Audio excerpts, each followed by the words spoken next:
안녕하세요. 창성고 3학년 학생 여러분 반갑습니다. 오늘은 선택 과목 중에 하나인 사회문제 탐구 시간입니다. 5월 7일 월요일 원격 수업을 대신한 온라인 수업입니다. 그래서 오늘 할 내용은 사회문제 탐구를 위한 자료 수집 방법으로 교과서 28쪽에서 31쪽 내용을 선생님하고 한번 해보도록 하겠습니다. 선생님이 미리 교과서를 이제 필기를 조금 옆에다 해봤어요. 그래서 오늘 여러분이 할 과제는 이 강의를 듣고 교과서에 있는 내용을 여기 옆에 선생님이 필기해 놓은 것처럼 정리를 해서 다음 시간까지 가지고 오면 되겠습니다. 지난 시간에 우리 뭘 했었냐면은 사회 문제 탐구를 이제 연구를 할 때 어떤 방법으로 연구를 할 수 있느냐라는 것을 우리가 했습니다. 물론 과학적인 방법으로 연구를 하는 방법을 얘기합니다. 과학적인 연구 방법으로 여러분 뭐가 있었어요? 두 개가 있었는데 하나는 양적 연구 방법, 그 다음 하나는 질적 연구 방법이 있었습니다. 이제 이걸로 가지고 우리가 결정한 주제, 사회 문제 주제를 하나 결정을 했어요. 그럼 이거를 이제 탐구를 해야 되겠죠. 그러면 여러분이 양적 연구 방법을 할 것이냐, 질적 연구 방법을 통해서 문제 탐구를 할 것이냐를 결정을 해야 된다고 했습니다. 그 다음에 이제 주제를 설정을 했으면 해야 될 일들이 이제 뭐냐고 하면은 이제 자료를 수집하고 분석을 해야 된다라는 거죠. 그래서 주로 이제 연구 방법에 따라서 어떤 자료 수집 방법을 이용할 것이냐라는 게 결정이 됩니다. 그래서 여기 보면은 선생님이 정리를 했어요. 자, 사회 문제 탐구를 위한 수집 방법에는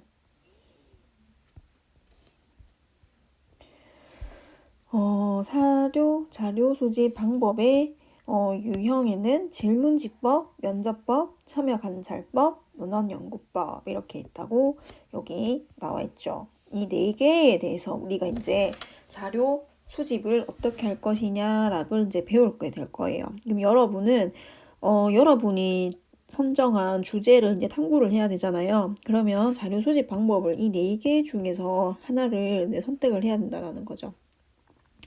첫 번째 질문지법이 나오고 있습니다. 이 질문지법은 가장 널리 이제 사용이 되고 빈번하게 사용되는 방식입니다.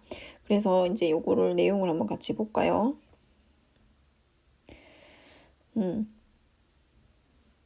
여기 보면 질문지법은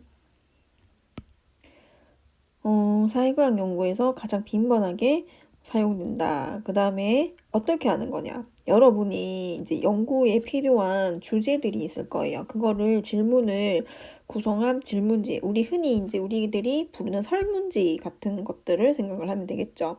그래서 이 질문지를 조사 대상자들에게 주고 그 질문의 응답, 그 다음에 직접 적게 기록을 한 자료를 다시 받아서 자료를 수집하는 것을 얘기를 합니다.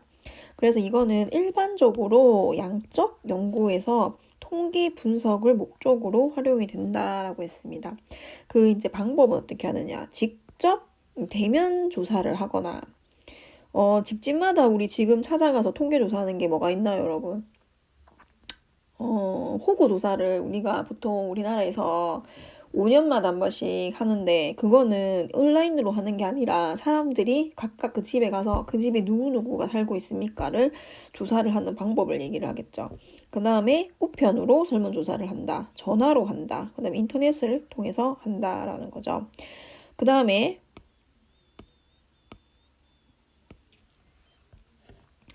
질문지는 여기 좀 크게 확대를 할게요.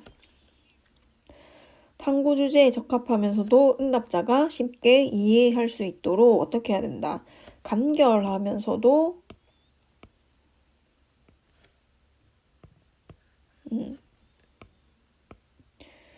간결하고 명료하게 작성해야 된다는 거죠. 구구절절하게 너무 많이 이렇게 문장이 만들어져 있다거나 문항이 뭐 예를 들어서 50개나 100개 정도 된다라고 하면은 응답하는 사람들이 진지하게 안 할 수 있을 가망성도 높고 그 다음에 문제를 끝까지 읽어보고 하지 않을 가능성도 높다라는 거죠. 그래서 명료하고 간결한 문장으로 질문지를 만들어야 된다라는 거고, 그 다음에 질문지에 이 연구자의 가치나 그 다음에 특정한 대답을 유도하는 방식으로는 질문지를 만들지 않아야 된다라는 겁니다.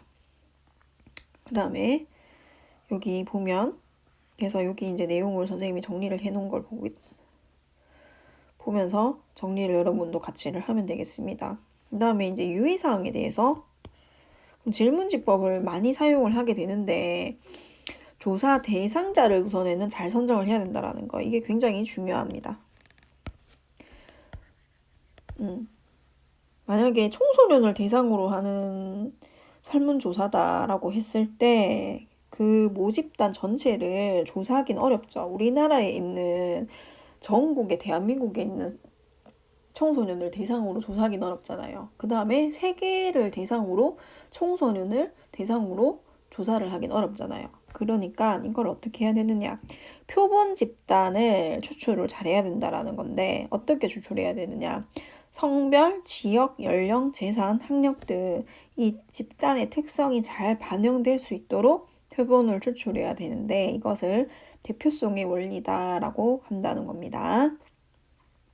그 다음 다수를 대상으로 할 때는 뭐 A 집단에게는 다른 설문지를 주고 B 집단에게 또 다른 설문지를 주고 뭐 C 집단에게도 또 다른 설문지를 주고 이런 식으로 조사를 해서는 안 된다라는 거죠. 동일한 질문지를 항상 제시해야 되고 그 다음에 해수함으로 회수라는 건 다시 걷어들인다라는 거죠. 그게 짧은 시간에 사람들이 답변을 체크를 하게 되면은 짧은 시간에 우리가 많은 자료를 수집할 수 있다라는 장점이 있습니다. 이 적은 비용이라는 거는 여러분 뒤에 나오는 참여 관찰법이나 면접법에 대해 비해서 적은 비용이다라는 거 그거를 잘 기억해야 됩니다. 그 다음에 단점이 있는데 뭐냐? 문맹자에게는 실시하기 어렵다. 질문지니까 당연히 문자로 되어 있겠죠. 근데 우리나라에는 문맹률이 그렇게 높진 않겠지만은 미국이나 이런 데는 좀 문맹률이 되게 높아요. 그 다음에 내가 한국말로 된 설문지를 만들었는데 외국인에게 제시를 해서 거둬들여야 된다고 했을 때는 또 거기에는 좀 어려움이 따르겠죠. 그래서 질문지법은 문맹자에게 실시하기 어렵고 응답자들이 성실하고 진지하게 여기에 답변을 하지 않으면 제대로 된 자료 수집이 되지 않는다라는 겁니다. 그 다음에 여기 그 다음 페이지에 있는 걸 선생님이 갖고 와봤는데 여기 보세요. 낮은 질문지 해수율. 낮은 질문지는 뭐냐면 내가 설문지를 100장을 뿌렸지만 뭐 걷어들이는 거는 10장, 20장 이렇게 될 가망성도 있다라는 거죠. 그래서 그게 한계라는 거죠. 그 다음에 표본의 대표성에 대한 문제가 충분히 고려되어야 한다라는 겁니다. 그래서 이 질문지법은 여러분이 이 유의점과 장점 그 다음 단점 정도를 잘 기억을 해야 되고 흔히 여러분이 연구를 할때 좀 많이 사용할 수 있는 방법이고 쉽게 활용해 볼 수 있는 방법이다라는 거 기억을 하면 되겠습니다. 그 다음 두 번째는 면접법입니다. 면접법. 조금 확대를 해볼게요. 면접법은 어떻게 하는 거냐? 흔히 여러분 우리가 이제 면접 보듯이 마주 앉아가지고 이 연구자가 연구 대상자한테 질문 같은 거를 미리 사전에 준비한 질문을 하면서 자료를 수집하는 것을 얘기를 합니다. 예시를 들면은 만약에 학교 폭력과 관련된 내가 조사를 하고 있다 하면은 그것과 관련된 학생들을 1대1로 이제 면접을 하면서 이 연구자가 궁금한 것들을 물으면서 연구를 할 수 있다라는 거죠. 그래서 여기 보면은 직접 연구자가 연구 대상자를 직접 만나서 대화를 하면서 자료를 수집하는 방법이고 그 전에 이제 사전에 어떠한 질문을 할 것인지는 준비가 되어 있어야 된다라는 거죠. 그 다음에 적은 수의 사례, 그러니까는 질문지는 적어도 우리가 뭐 국가에서 무슨 통계 자료를 조사를 한다라고 했을 때 몇백 명, 몇천 명 정도는 조사를 해야 되지만 이 면접법은 그거에 비해서는 적은 사례로부터 정보를 얻을 수 있다라는 거. 그 다음에 내가 준비한 질문에 예상하지 못한 답변이 나오는 경우에는 다시 뭐 조금 더 바꿔가지고 추가적인 질문을 한다든지 그 상황의 대처를 유연하게 할 수 있다라는 겁니다. 그 다음에 이제 장점을 보면은 응답률이 높다. 1대1로 마주보고 얘기를 하니까 연구 대상자들이 응답률이 높다라는 거고, 그 다음에 이해가 안 가는 설명이나 설문에 대해서는 보충 설명을 할 수 있다라는 것에서 응답의 정확성을 높일 수 있다라는 거고, 그 다음에 이제 불구하고 이제 단점을 보면은 면접자 선정이 어렵다. 1대1로 마주보고 하는 거다 보니까 사람들이 많이 응하려고 하지 않는다라는 거죠. 그 다음에 비용과 시간이 많이 들어서 다수 대상으로는 실시하기 어렵다라는 거죠. 설문지는 하나의 설문지를 만들어서 원하는 만큼 설문지를 나눠주고 뽑아서 할 수가 있지만 이 면접법은 그렇게 하려면 비용도 많이 들고 시간도 많이 든다라는 겁니다. 그 다음에 면접자의 전문성에 따라서 자료 수집하는 것, 그 다음에 연구 대상자로부터 반응을 끌어내는 이 유도에 있어서 큰 차이가 발생하게 되면서 차이가 날 수 있다라는 거죠.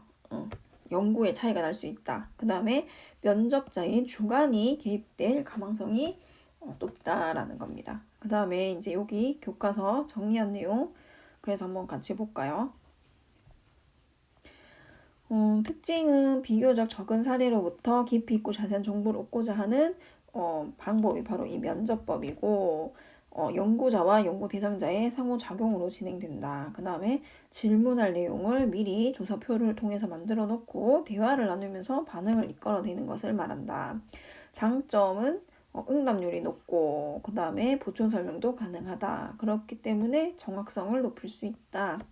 단점이 대상자 선정이 어렵고 다수 대상으로 실시하기에도 이 시간이 많이 걸린다. 그 다음에 비용도 많이 든다라는 거죠. 그 다음에 면접자의 전문성에 따라서 자료 수집이라든지 반응 유도에 큰 차이가 발생할 수 있고 면접자의 주관이 개입될 가능성이 있다라는 겁니다. 그래서 이거를 이제 교과서에 있는 내용을 따로 정리를 해서 내가 만약에 주제를 선정해서 문제를 탐구를 해야 된다라고 했을 때 여러분이 면접법을 사용하게 되면은 어떤 질문지를 구성을 해볼 것인가 한번 고민을 해볼 수 있도록 합니다. 그 다음에 참여관찰법이에요. 참여관찰법은 이 연구자가 직접 이 현장, 자기가 연구하고자 하는 그 상황에 들어가서 관찰하는 것을 말합니다. 예를 들어서 아프리카의 침팬지를 내가 연구를 하고 싶다라고 했을 때 유명한 그 침팬지 학자는 직접 그 침팬지 무리에 들어가서 그 상황을 관찰을 했다라는 거죠. 그 다음에 아프리카 부족에 대한 연구를 내가 진행을 하고 싶다. 그러면 그 부족에 가서 뭐 짧게는 1년, 길게는 뭐 3년, 5년씩 같이 살면서 연구를 하는 방법을 말합니다. 이건 쉽게 예시를 든 내용이고요. 그러면 그 내용을 한번 보면은 연구자가 연구를 하고자 하는 사람이 대상과 함께 생활하거나 아니면 그 대상, 내가 연구하고자 하는 활동에 직접 참여하면서 느끼고 본 것을 통해서 자료를 수집한다라는 거죠. 그래서 이거는 1차 자료적인 성격이 되게 강하고, 그 다음에 관찰자의 태도, 시각에 따른 연구 대상의 생활 활동이 자료 수집의 대상이 된다. 그래서 이 방법은 주로 언어를 통한 의사소통이 어려운 유아, 원시 부족, 연구하기 위해서 자주 활용되었다라는 부분, 이 부분은 잘 기억을 해놔야 되겠죠. 그 다음 최근에는 연구 대상에 대한 촉정된 지식이 부족하거나 그 다음에 일상의 다양한 집단을 대상으로 하는 연구로 그 범위와 대상이 확대되고 있다. 예를 들어서 뭐 성소수자와 관련된 연구를 진행을 한다. 그 다음에 또 뭐 다른 다양한 집단들이 우리 점점 다양성에 의해서 생겨나고 있으니까 그것들에 대한 연구 방법으로 참여 관찰법이 확대되고 있다라는 거죠. 그 다음에 인위적인 조작을 거치지 않은 1차 자료다. 인위적인 조작을 거쳤다라고 하는 것은 뭐 출판물로 출간을 한다, 표로 작성을 한다, 논문으로 만든다, 그 다음에 뭐 통계학적인 자료로 만든다. 다 인위적인 가공을 해서 탄생하는 2차적인 자료들입니다. 그런데 이거는 관찰자가 직접 본 그대로 사용을 하는 거기 때문에 인위적인 조작이 들어가지 않았다라고 보는 거고, 실제성을 보장받을 수 있습니다. 근데 한계점이 더 많겠죠. 단점이라기보다는 이 참여 방법의 한계점은 뭐냐면은 연구자 관찰하는 사람이 뭐 아프리카 부족의 뭐 결혼 문화에 대해서 내가 연구를 하겠다라고 해서 갔는데 뭐 1년이고 3년이고 결혼을 부족 안에서 하는 사례가 없다라고 하면은 결혼하는 현상이 나타날 때까지 기다려야 한다라는 어려움이 있다라는 거죠. 그래서 장기간 동안 참여를 해야 될 수 있다라는 거죠. 그 다음에 직접 참여하게 되는 과정에서 예측하지 못한 돌발 상황이 발생하게 됐을 때 이 연구자는 그것을 통제할 수 없다라는 점도 있다라는 겁니다. 그 다음에 내가 만약에 여러분 반을 연구 대상자로 삼았을 때 이 선생님을 의식하게 되면서 여러분이 평상시에 잘하는 행동들을 하지 않고 의식하게 되면서 밥 먹었니? 친구들끼리 평상시에는 비속어를 섞어 쓰는데 선생님 있는 앞에서는 뭐 밥 먹었니? 뭐 이런 식으로 비속어를 사용하지 않는다라든지 그런 모습을 보이면서 평소와 다르게 하는 행동으로 왜곡된 자료를 수집하게 될 위험도 있다라는 겁니다. 그래서 참여 관찰법은 직접 참여하는 거다. 연구자가. 그 다음에 의사소통이 어려운 유아, 그 다음 원시 부족 연구할 때 자주 사용이 됐고 요즘은 점점점 확대가 되고 있다. 그 다음에 장점은 언어의 제약이 없기 때문에 모든 것들을 다 이제 직접 들어가서 참여하면서 연구를 할 수 있고 자료의 실제성이 보장된다라고 했습니다. 단점은 기다려야 된다라는 거예요. 내가 연구하고자 하는 현상이 나타날 때까지. 그래서 장시간이 소요가 된다. 뭐 하루 이틀을 얘기하는 게 아니라 쉽게는 뭐 짧게는 1년, 길게는 10년씩 그 현장에 가서 연구하는 사례들이 있다라는 겁니다. 그 다음에 왜곡된 자료가 수집될 가능성도 있다. 왜냐하면 연구자가 거기에 처음에 무리에 합류를 하게 되면은 부족들도 처음에 다른 곳에서 낯선 사람들이 왔기 때문에 자기가 원래 하는 행동대로 안 할 수 있다라는 거죠. 그 다음에 돌발 상황이 생겼을 때는 통제하기가 어렵다라는 점이 있습니다. 그 다음 마지막 문헌 연구법은 말 그대로 문헌, 글로 기록이 된 것들을 연구하는 방법입니다. 이거는 당연히 2차 자료죠. 가공이 되어 있기 때문에. 그래서 보겠습니다. 문헌 연구는 사회 현상을 직접 관찰하는 대신 기존 연구자들이 연구한 결과물, 그 다음에 역사적 문헌, 공식 문건 같은 거는 여러분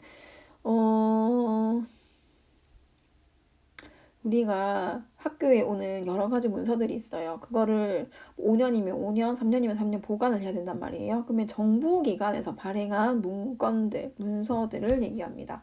그 다음 출판물, 신문이나 잡지, 통계자료 이 모든 것들은 다 2차 자료 수집인데 2차 자료인데 이걸 가지고 연구하는 방법이 바로 문헌연구법이다라는 거죠. 그 다음에 그 자체로 하나의 자료 수집 방법이지만 동일한 연구 문제에 대한 기존 성과물, 그 다음 동향 파악할 수 있다는 점에서 양적 연구와 질적 연구 모두에 사용되는 자료 수집 방법이다라는 거예요. 잘 알아놔야 되겠죠.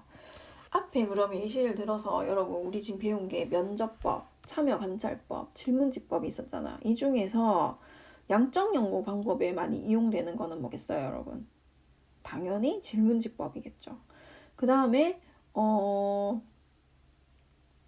양적으로 한다는 거는 많은 최대한 경험치를 많이 쌓아야 되는 거기 때문에 질적 연구 방법으로 참여 관찰법이라든지 면접법이 사용이 된다. 그 다음에 이 문헌연구법은 질적 연구에도 사용이 될 수 있고 그 다음 양적 연구에도 사용이 될 수 있다라는 겁니다.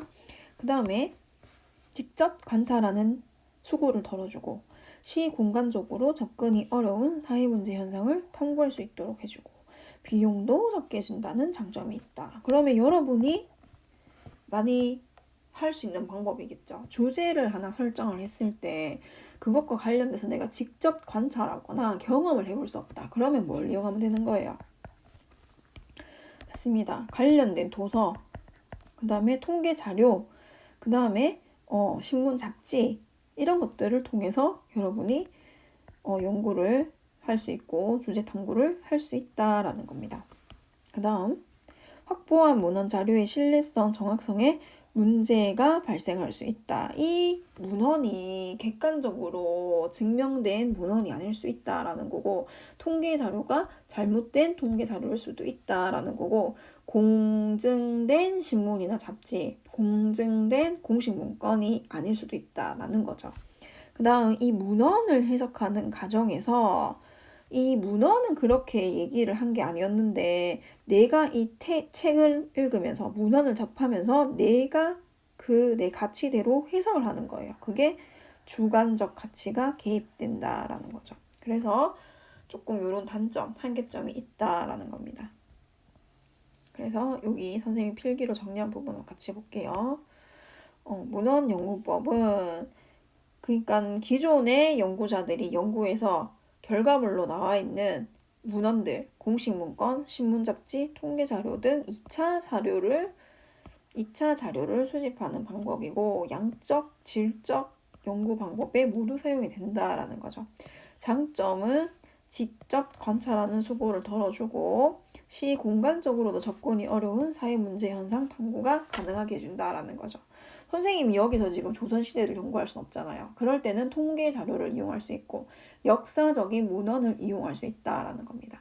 그 다음 남해에 직접 가서 연구를 못 할 수 있잖아요. 뭐 펭귄과 관련된 거, 북극에 얼음이 얼마나 녹고 있느냐 그런 것들을 조사를 해서 문헌으로 만들어진 2차 자료들을 보고 남극, 북극에 관련된 주제 탐구도 충분히 할 수 있다라는 점이죠.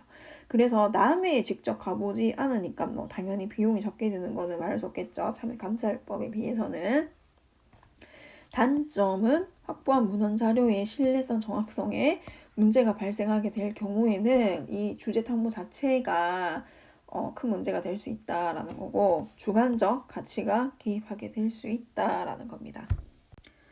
그리고 여기 이제 탐구 활동이 나와 있는데 위 자료와 관련하여 각 자료 수집 방법의 사례를 적어보자 라고 했습니다. 이거를 여러분 사례를 해서 와야 됩니다. 그래서 한번 생각을 열심히 한번 해보세요. 굳이 학교 폭력이 아니더라도 여러분이 생각한 주제들 있죠. 이제 지금 여러분이 직접 주제 탐구를 해야 되잖아요. 만든 주제를 가지고 생각하고 있는 주제로 직문지법, 면접법, 참여관찰법, 문헌연구법 할 수 있는 사례들로는 어떤 것들로 내가 연구를 할 수 있는지 다음 시간까지 생각을 해서 적어 올 수 있도록 합니다. 이번 시간은 여기까지 하겠습니다. 수고했습니다.